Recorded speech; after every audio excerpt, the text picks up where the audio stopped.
catch 'em all.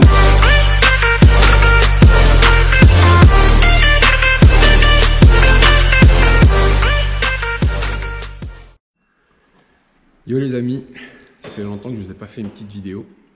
Là je vais vous montrer un peu ce que j'ai réussi à avoir en plusieurs années bien sûr, et qui fait partie de mon rêve. Et je vais vous les montrer par date d'acquisition. Donc bien sûr, la première, c'est le VMAX 1200. Ça m'a fait rêver à sa sortie en 1986 en France. Donc là celle-ci c'est une full carbone de 2002 exactement. Elle a 23 ans quand même, hein, vous voyez. Et bien sûr, ça c'est vraiment ma moto, la moto qui m'a fait le plus rêver. En 2016, j'ai pris ce gros bébé, c'est la nouvelle VMAX, un 1700 de 200 chevaux. J'ai pas renouvelé l'erreur que j'avais faite en 86, 2003, parce que si c'était à refaire celle-ci, je l'aurais acheté neuve en 2003 quand Yamaha avait arrêté la fabrication.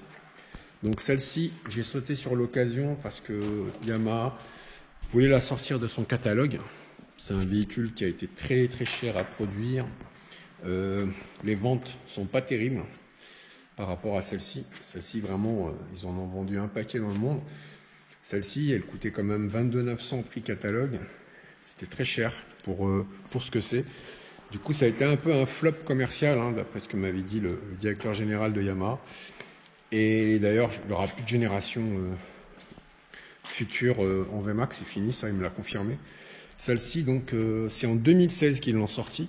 C'est une série spéciale 60e anniversaire, donc en jaune et noir comme ça, aux couleurs de Kenny Roberts. Donc Kenny Roberts, c'était un coureur américain des années 70 qu'on surnommait le nain, parce qu'il était vraiment petit. Donc celle-ci, quand elle est sortie en 2016 en full, parce que c'est depuis 2016 que enfin en France on n'est plus bridé à 102 chevaux, mais toutes les machines qui sortent maintenant sont en full. Là je me suis dit je vais la prendre. Et surtout il n'y a eu que très peu d'unités en France, il y en a une trentaine. De là je me suis dit, nouvelle acquisition pour parcourir le monde, rien de mieux que ça, la GS. GS d'ailleurs car pareil, 40e anniversaire, ça fait quand même 40 ans que cette machine existe. Une machine incroyable. Voilà, donc là, j'ai rien changé à part le pot Accra. Parce que juste la cartouche, pas la ligne complète, mais franchement, c'est un beau son.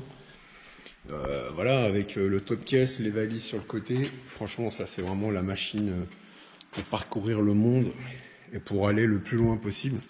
Donc, c'est avec celle-ci d'ailleurs que j'irai faire un voyage en Algérie et en Kabylie, dans ma région.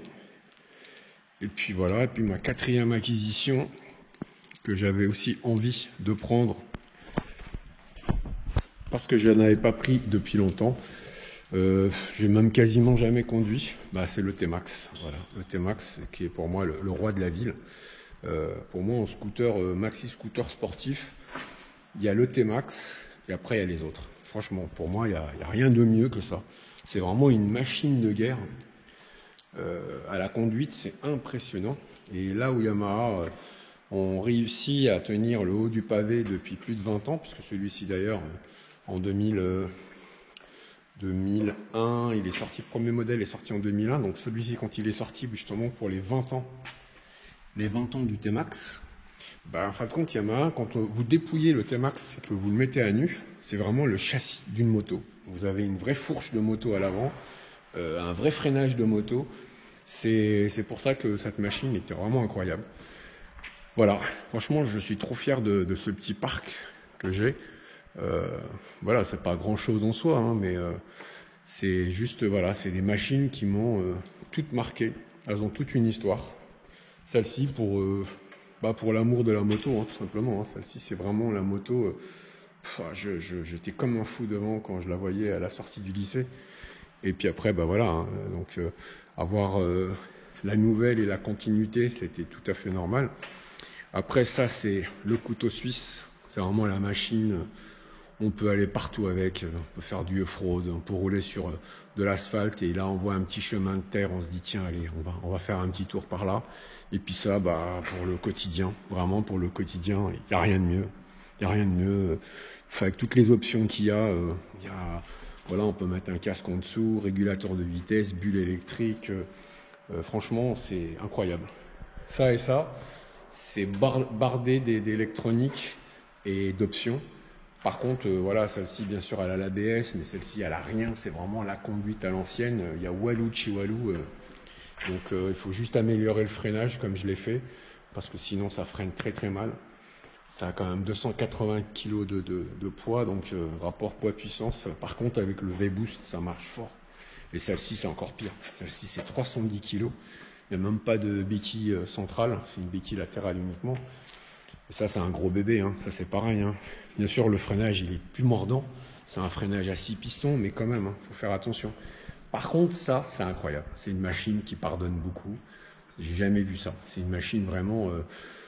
on peut louper son virage et elle vous rattrape et elle vous récupère. Le fameux télélevel qui est à l'avant, là, c'est vraiment déroutant quand on conduit la première fois une GS. C'est un tapis volant, ça flotte, ça absorbe toutes les déformations de la route, y compris les dos d'âne, quoi. C'est déroutant. Vraiment, c'est déroutant à la conduite. Et puis ça, bah voilà, ça, il faut vraiment de l'asphalte, par contre, hein. Ça, c'est sûr, parce que c'est quand même relativement bas. D'ailleurs, son concurrent, le XADV, c'est la particularité qu'il a, c'est qu'il est haut. Mais bon, moi, je trouve qu'au niveau design, Yamaha, déjà, c'est ma marque de cœur. Et je trouve qu'ils sont trop forts, les designers, quoi. Que ce soit en moto, scooter des mers, et aujourd'hui d'ailleurs, c'est eux qui tiennent le haut du pavé, hein. Dans les japonaises aujourd'hui, franchement, Suzuki sont à la ramasse. Il y a Honda quand même qui se débrouille bien, mais Yamaha, ça reste quand même incroyable tout ce qu'ils arrivent à sortir, hein. Tracer 7, Tracer 9, c'est tout ce qui sort, c'est fou. C'est vraiment impressionnant. Voilà. Bah écoutez, je vous dis à très bientôt. Et puis bah on se reverra sur une prochaine vidéo. Allez, salut!